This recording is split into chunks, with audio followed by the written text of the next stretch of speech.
While overall overdose deaths spiked by 30% during that period, among Black Americans, the increase was 44%. Among Native Americans and Alaska Natives, 39%.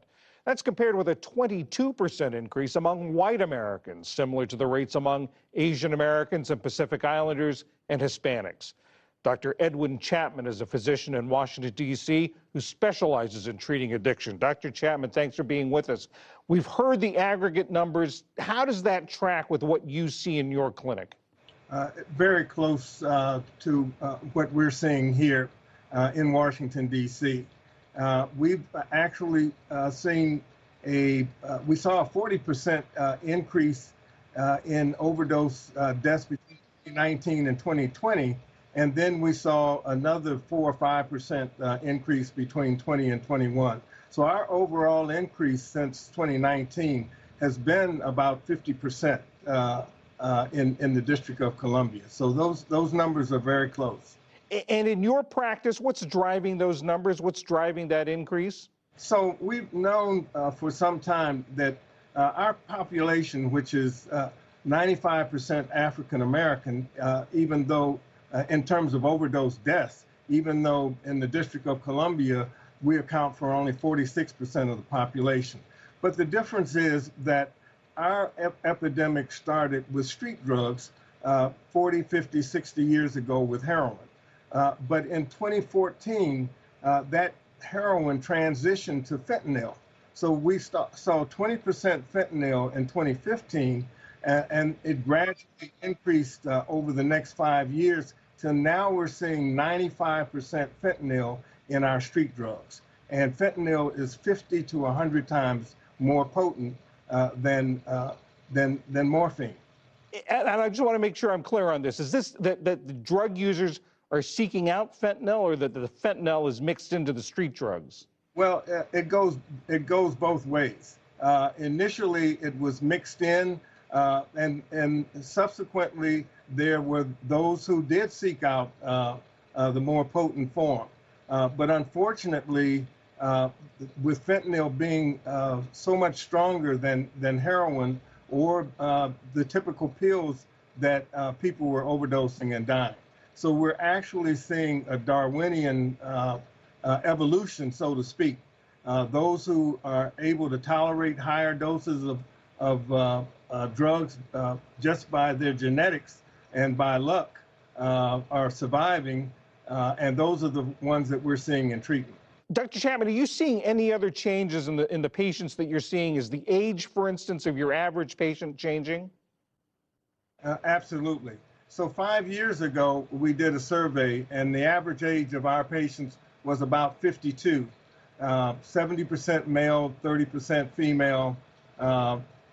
We actually, because it's an older population, 10 to 12% were testing positive for HIV, and about 50% were testing positive for hepatitis C.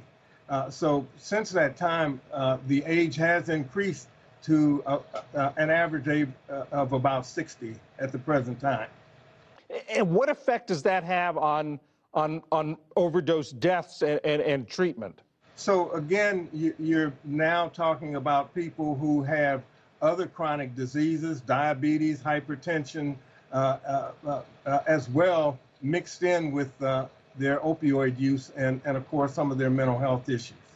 Is there, in this sort of racial disparity in the increase, does the access to treatment play a role in this? Oh, absolutely. Just by structure, African-American physicians are only 5%. And then when you look at psychologists, only 4%, psychiatrists, 2%. So we're dealing with those structural issues.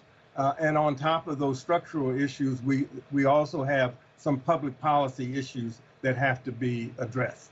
And has the disparity, the widening inequality that we've seen during the pandemic, has that had an effect? Yes. So all of this is really, when we look at it as a whole, we can say that the pandemic really is acting as a barometer for our overall healthcare system.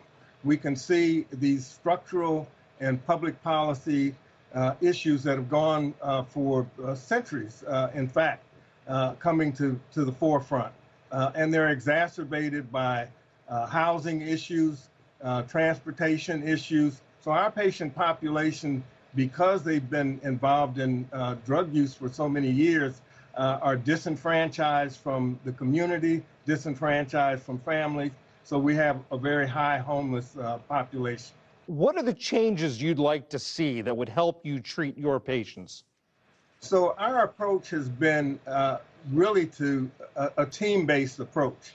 And we realize that 80% of the outcomes are related to things outside of the doctor's office, outside of the hospital. So we really need to have this community education. We need to have advocacy in the community, legal support to oversee, to make sure that patients are getting the type of treatment that they need. And of course, we need to integrate substance abuse, mental health, and primary care services, because these patients have the same issues as everyone else. The fact is that they've had so many difficulties, including their involvement with the criminal justice system, that have to be reversed. Addiction specialist Dr. Edwin Chapman, thank you very much. Thank you.